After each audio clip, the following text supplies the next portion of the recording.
다 같이 조용한 기도 드리심으로 월요일 새벽 기도회 시작하도록 하겠습니다. 기도하시겠습니다.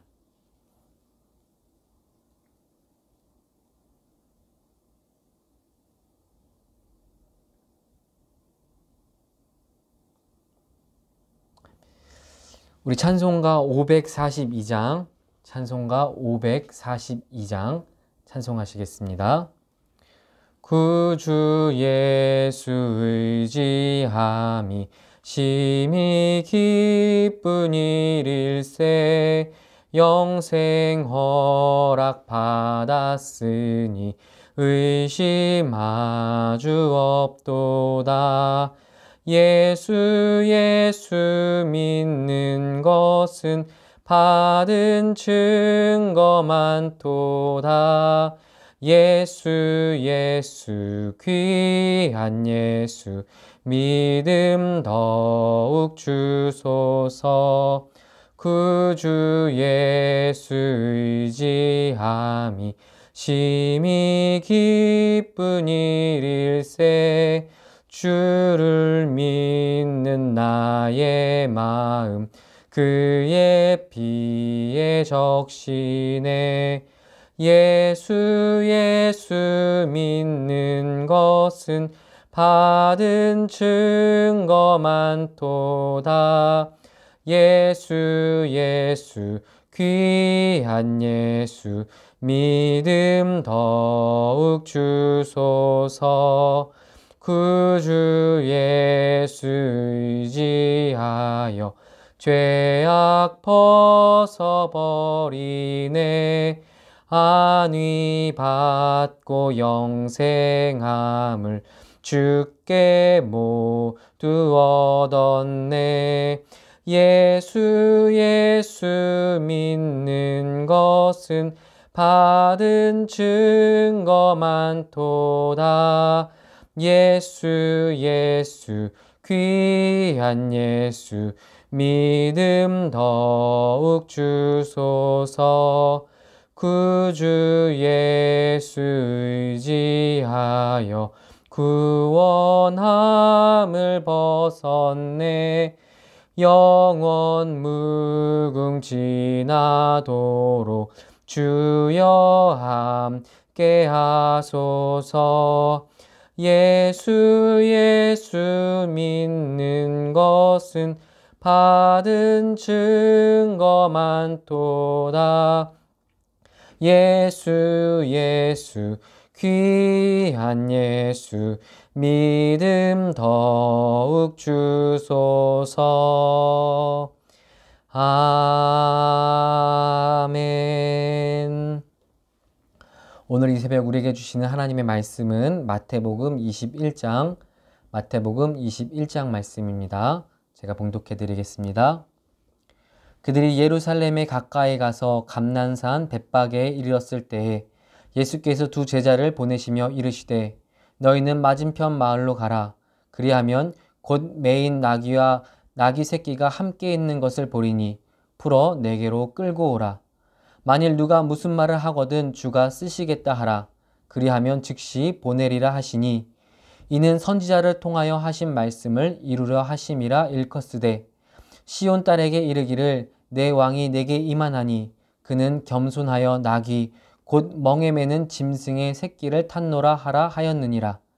제자들이 가서 예수께서 명하신 대로 하여 나귀와 나귀 새끼를 끌고 와서 자기들의 겉옷을 그 위에 얹음에 예수께서 그 위에 타시니 무리의 대다수는 그들의 겉옷을 길에 펴고 다른 이들은 나뭇가지를 베어 길에 펴고 앞에서 가고 뒤에서 따르는 무리가 소리 높여 이르되 호산나 다윗의 자손이여 찬송하리로다. 주의 이름으로 오시는 이여 가장 높은 곳에서 호산나 하더라. 예수께서 예루살렘에 들어가시니 온 성이 소동하여 이르되 이는 누구냐 하거늘 무리가 이르되 갈릴리 나사렛에서 나온 선지자 예수라 하니라. 예수께서 성전에 들어가사 성전 안에서 매매하는 모든 사람들을 내쫓으시며 돈 바꾸는 사람들의 상과 비둘기 파는 사람들의 의자를 둘러 엎으시고 그들에게 이르시되 기록된 바 내 집은 기도하는 집이라 일컬음을 받으리라 하였거늘 너희는 강도의 소굴을 만드는도다 하시니라. 맹인과 저는 자들이 성전에서 예수께 나오매 고쳐주시니 대제사장들과 서기관들이 예수께서 하시는 이상한 일과 또 성전에서 소리질러 호산나 다윗의 자손이여 하는 어린이들을 보고 논하여 예수께 말하되 그들이 하는 말을 듣느냐. 예수께서 이르시되 그렇다. 어린아이와 젖먹이들의 입에서 나오는 찬미를 온전하게 하셨나이다 함을 너희가 읽어본 일이 없느냐 하시고 그들을 떠나 성 밖으로 베다니에 가서 거기서 유하시니라. 이른 아침에 성으로 들어오실 때에 시장하신지라. 길가에서 한 무화과 나무를 보시고 그리로 가사 잎사귀밖에 아무것도 찾지 못하시고 나무에게 이르시되 이제부터 영원토록 내가 열매를 맺지 못하리라 하시니 무화과 나무가 곧 마른지라. 제자들이 보고 이상히 여겨 이르되 무화과 나무가 어찌하여 곧 말랐나이까.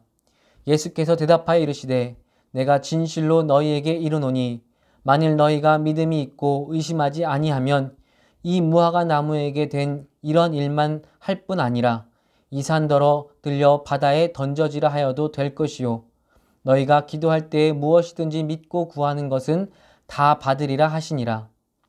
예수께서 성전에 들어가 가르치실세 대제사장들과 백성의 장로들이 나와 이르되 내가 무슨 권위로 이런 일을 하느냐 또 누가 이 권위를 주었느냐. 예수께서 대답하시되 나도 한 말을 너희에게 물으리니 너희가 대답하면 나도 무슨 권위로 이런 일을 하는지 이르리라. 요한의 세례가 어디로부터 왔느냐 하늘로부터냐 사람으로부터냐. 그들이 서로 의논하여 이르되 만일 하늘로부터라 하면 어찌하여 그를 믿지 아니하였느냐 할 것이요 만일 사람으로부터라 하면 모든 사람이 요한을 선지자로 여기니 백성이 무섭다 하여 예수께 대답하여 이르되 우리가 알지 못하노라 하니 예수께서 이르시되 나도 무슨 권위로 이런 일을 하는지 너희에게 이르지 아니하리라. 그러나 너희 생각에는 어떠하냐. 어떤 사람에게 두 아들이 있는데 맏아들에게 가서 이르되 예 오늘 포도원에 가서 일하라 하니 대답하여 이르되 아버지 가겠나이다 하더니 가지 아니하고 둘째 아들에게 가서 또 그와 같이 말하니 대답하여 이르되 실소이다 하였다가 그 후에 뉘우치고 갔으니 그 둘 중에 누가 아버지의 뜻대로 하였느냐. 이르되 둘째 아들이니이다. 예수께서 그들에게 이르시되 내가 진실로 너희에게 이르노니 세리들과 창녀들이 너희보다 먼저 하나님 나라에 들어가리라. 요한이 의의 도로 너희에게 왔거늘 너희는 그를 믿지 아니하였으되 세리와 창녀는 믿었으며 너희는 이것을 보고도 끝내 뉘우쳐 믿지 아니하였도다. 다른 한 비유를 들으라. 한 집 주인이 포도원을 만들어 산울타리로 두르고 거기에 집 짜는 틀을 만들고 망대를 짓고 농부들에게 새로 주고 타국에 갔더니 열매 거둘 때가 가까우매 그 열매를 받으려고 자기 종들을 농부들에게 보내니 농부들이 종들을 잡아 하나는 심히 때리고 하나는 죽이고 하나는 돌로 쳤거늘 다시 다른 종들을 처음보다 많이 보내니 그들에게도 그렇게 하였는지라. 후에 자기 아들을 보내며 이르되 그들이 내 아들은 존대하리라 하였더니 농부들이 그 아들을 보고 서로 말하되 이는 상속자니 자 죽이고 그 유산을 차지하자 하고 이에 잡아 포도원 밖에 내쫓아 죽였느니라. 그러면 포도원 주인이 올 때에 그 농부들을 어떻게 하겠느냐. 그들이 말하되 그 악한 자들을 진멸하고 포도원은 제때의 열매를 바칠 만한 다른 농부들에게 새로 줄지니이다. 예수께서 이르시되 너희가 성경에 건축자들이 버린 돌이 모퉁이의 머릿돌이 되었나니 이것은 주로 말미암아 된 것이요 우리 눈에 기이하도다 함을 읽어본 일이 없느냐. 그러므로 내가 너희에게 이르노니 하나님의 나라를 너희는 빼앗기고 그 나라의 열매 맺는 백성이 받으리라. 이 돌 위에 떨어지는 자는 깨지겠고 이 돌이 사람 위에 떨어지면 그를 가루로 만들어 흩으리라 하시니 대제사장들과 바리새인들이 예수의 비유를 듣고 자기들을 가리켜 말씀하심인 줄 알고 잡고자 하나 무리를 무서워하나니 이는 그들이 예수를 선지자로 알미었더라. 아멘. 할렐루야. 오늘도 우리 하나님 앞에서 한 주를 시작하는 우리 홍제교회 성도님들에게 하나님의 크신 은혜가 충만하게 임하길 간절히 축원합니다. 오늘 본문인 마태복음 21장은 아마 우리 성도님들 모두가 너무나 잘 알고 있는 그런 말씀들로 모여진 그런 말씀일 거라 생각합니다. 이 21장은 갈릴리 사역을 마치신 예수님께서 예루살렘에 입성하는 이야기로 시작해서 예루살렘 안에서의 활동을 소개하고 있는 그런 말씀들인데, 그 구성을 살펴보면 먼저 1절부터 11절까지는 예루살렘 입성에 대한 이야기가 기록되어 있습니다. 이는 이사야 62장과 스가랴 9장에서 기록된 대로 나귀를 타고 오시는 왕, 즉 평화의 왕으로 오시는 메시아, 예수님에 대한 선포를 담고 있는 그런 말씀입니다. 또 12절부터 17절까지는 예수님에 관련된 영화, 예수님을 담고 있는 그런 영화에는 꼭 등장하는 정말로 유명한 말씀으로 바로 예루살렘 성전에서 장사하는 사람들 내쫓으시고 성전을 깨끗하게 정화하신 성전 정화에 대한 사건을 12절부터 17절까지 그렇게 기록하고 있고, 또 18절부터 22절까지는 열매 맺지 못하는 그런 무화과 나무를 저주하신 사건을 기록하면서 잎만 무성하고 열매가 없는 무화과 나무처럼 경건의 모양은 있지만 경건의 능력은 없는 이스라엘이 하나님의 심판을 받게 될 것이라는 그런 선포의 말씀을 18절부터 22절까지 담고 있습니다. 마지막으로 23절부터 46절까지는 성전에서 일어난 예수님과 유대인 지도자들 간의 논쟁에 대해서 기록하면서 유대인 지도자들이 하나님으로부터 버림받게 될 것이라는 그런 이야기를 선포하시는 그 예수님에 대해 기록하고 있는 말씀입니다. 오늘 이러한 말씀의 배경 속에서 함께 묵상하고자 하는 말씀은 무엇이냐면, 우리 성도는 나 자신이 아닌 하나님이 원하시는 모습을 갖추고 하나님이 원하시는 모습으로 살아야 한다라는 것입니다. 성전 정화의 말씀을 보면 12절과 13절에서 예수님은 성전에 들어가셔서 매매하는 사람들, 돈 바꾸는 사람들, 그리고 비둘기 파는 사람들을 쫓아내시고 그들의 장사를 다 뒤엎으셨다라고 그렇게 말하고 있습니다. 그리고 나서 13절에서 예수님은 이렇게 말씀하십니다. 내 집은 기도하는 집이라 일컬음을 받으리라 하였거늘 너희는 강도의 소굴을 만드는도다 하시니라. 아멘. 예수님께서 이렇게 말씀하셨다는 것은 무슨 얘기냐 하면, 그들의 행위가 예수님, 즉 하나님이 보시기에 옳지 않았다라는 것입니다. 하나님이 심히 분노할 만한 그런 일이었다는 것입니다. 지금 성경에서 말하고 있는 매매하는 사람들, 돈 바꾸는 사람들, 그리고 비둘기 파는 사람들은 구약의 성전에서는 볼 수 없었던 사람들입니다. 구약에서는 없었는데 지금 예수님의 시대에는 갑자기 이런 사람들이 생겼다는 것입니다. 쉽게 말하면 지금 예수님 시대의 성전은 산헤드린 공회에 의해서 리모델링, 즉 새롭게 변화가 시작된 것입니다. 그러면 그 모습이 하나님이 기뻐해야 되지 않겠습니까? 그런데 오늘 본문을 보면 그렇지 않았던 것. 질문 하나 드리겠습니다. 만약 여러분들의 집을, 우리 성도님들의 집을 리모델링 한다면 그 집은 누구의 마음에 들어야 하겠습니까? 집 주인입니까? 아니면 인테리어 업자입니까? 아니면 옆집 사람?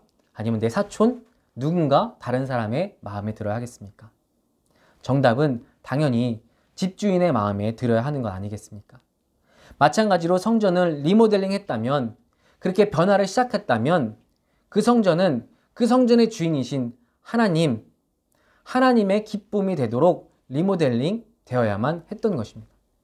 그런데 지금 이 성전은 주인인 하나님이 원하시는 모습이 아니라 산헤드린 공회원들, 그리고 몇몇 유대인 지도자들, 그들의 기쁨과 그들의 유익을 위해 리모델링해서 지금 그렇게 사용하고 있었다는 것입니다. 그렇기에 예수님께서 너무나 분노하셔서 그들을 성전에서 내쫓으시면서 그들에게 분노하셨던 것입니다. 산헤드린 공회나 유대인 지도자들은 다른 사람들에게 그렇게 말할 겁니다. 자신들의 행위가 하나님을 위한 일이라고 그렇게 말했을 것입니다. 멀리서 찾아온 사람들, 성전 주화가 없는 사람들, 그렇게 제사를 드릴 준비가 되지 않은 사람들이 예배할 수 있도록 자신들은 그런 편의를 제공한 것이라고 그렇게 말했을 것입니다. 그러나 그들의 행위는 절대로 하나님의 기쁨이 되지 못했던 것입니다. 그들이 그러한 행위를 통해 얼마나 많은 이득을 거두었는지가 중요한 것이 아닙니다. 많은 이득을 거두었기에 잘못한 것이고 적은 이득을 거두었으면 괜찮은 게 그런 게 아닙니다. 그들이 막대한 이득을 챙긴 것 아니면 적은 이득을 챙긴 것 그것을 제외하더라도 그들의 행위는 하나님의 기쁨이 되질 못했던 것입니다.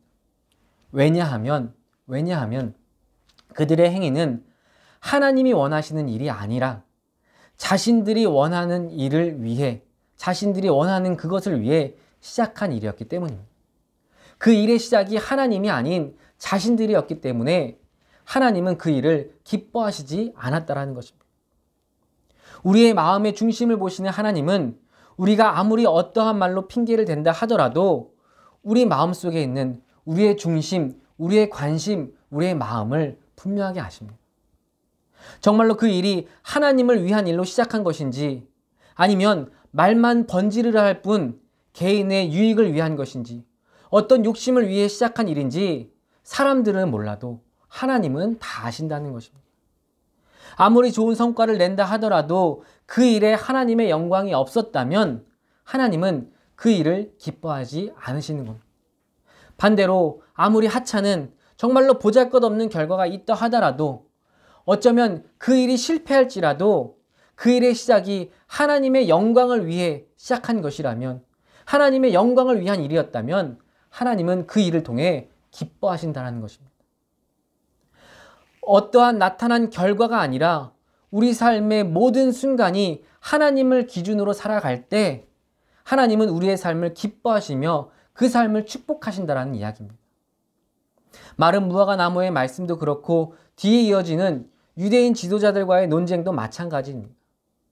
겉만 번지르르한 것, 사람은 속일지 몰라도 하나님은 속일 수 없습니다.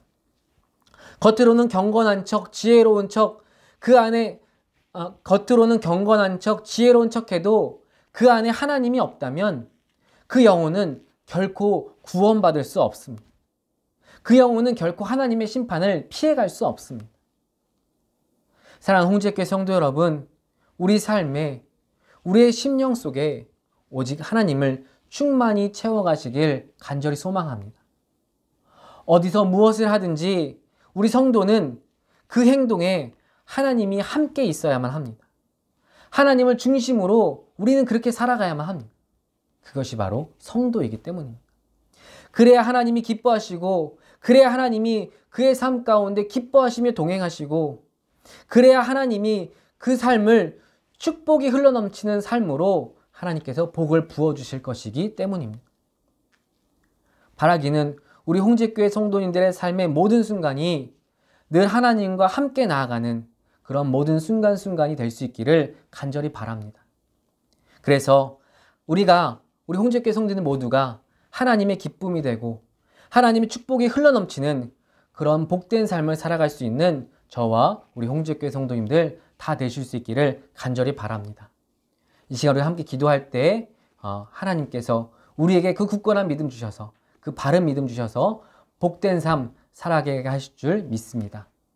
오늘 이 시간 기도할 때 그 성령 하나님의 놀라운 은혜와 축복이 우리 홍지교회 성도님들에게 충만하게 부어지기를 주님의 이름으로 간절히 축원합니다. 아멘. 기도하시겠습니다. 하나님 감사합니다. 오늘 이 새벽도 우리에게 허락해 주시고 이 한 주의 시작을 주님과 함께 열어가게 하시니 하나님 감사합니다. 오늘 우리에게 주신 이 귀한 생명, 이 귀한 하루를 감사함으로 찬양하며 살아가길 소망합니다.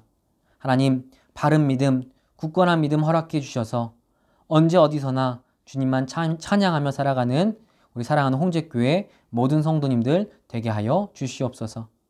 하나님, 우리의 모든 시선이 주님께 있기를 바랍니다. 또한 우리의 모든 마음이 오직 주님께 있기를 바랍니다.